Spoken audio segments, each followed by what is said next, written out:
You would think that it would be easy for a teacher to be absent. The hardest thing would be, okay, do you have the days to be absent? I have the days to be absent.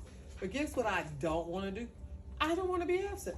Why? Because preparing for a sub is just about as much trouble as actually being here and doing the work. Out of 16 years, I've only had to call a sub twice because I've just been blessed and I haven't been sick a lot. Most often when I'm absent is to go to a professional development or a meeting. Every now and then I might have a doctor's appointment, but I don't like having a sub because it's a lot of work. So tomorrow I'm only going to be absent for half a day. Most of my morning classes are pretty good.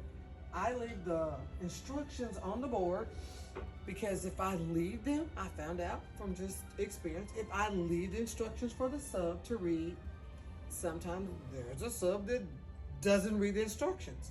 And it's a lot of miscommunication, and then the students end up doing the work. So they end up not doing the work. So I've learned from experience, I will always leave the instructions on the board. Or even sometimes, if I know I'm going to be absent, which that's mostly the case, I will go over the instructions the day before so that my students will be aware of like what's expected of them. So I teach two different classes. I teach an English class and I teach creative writing. I actually teach 3 regular English classes, 2 honors English classes, and I teach 2 creative writing classes. So altogether, you would say I have 3 preps because honors does some things a little different on some days. I have regular English and then I have creative writing. When I say 3 preps, that means 3 different classes I have to prep or prepare for.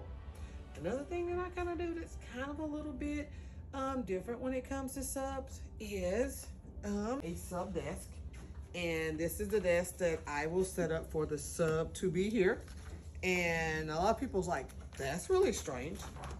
That's really me. And I'll tell you why I have a sub desk, and it's really a funny story.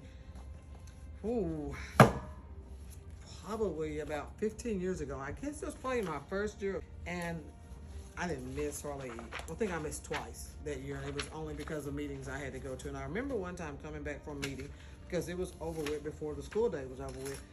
And I came into my room and a sub was sitting at my desk and she was going for the goal.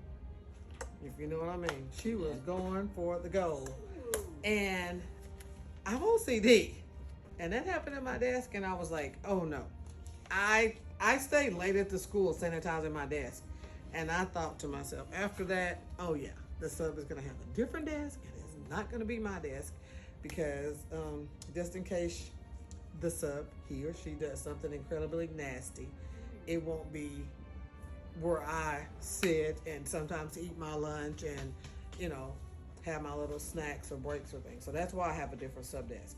One of the things that you always need to leave for the sub is plenty of pencils, especially when they have a writing assignment. Most often I will leave a writing assignment for a sub because experiences showed me if they have the computers, the internet may go down, some of the computers may not be charged, and lots of times the students misuse their computer privileges and are on playing games and stuff. So most often when I have a sub, you're gonna do writing work. That's something that the sub can monitor.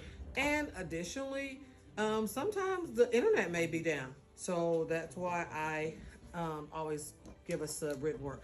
I know some people that have given a sub the means to watch a movie. Well, if you have to watch a movie, that means you have to use my device, use my password, and I don't trust anybody with that information. I will share more thoughts and ideas about preparing for a sub later.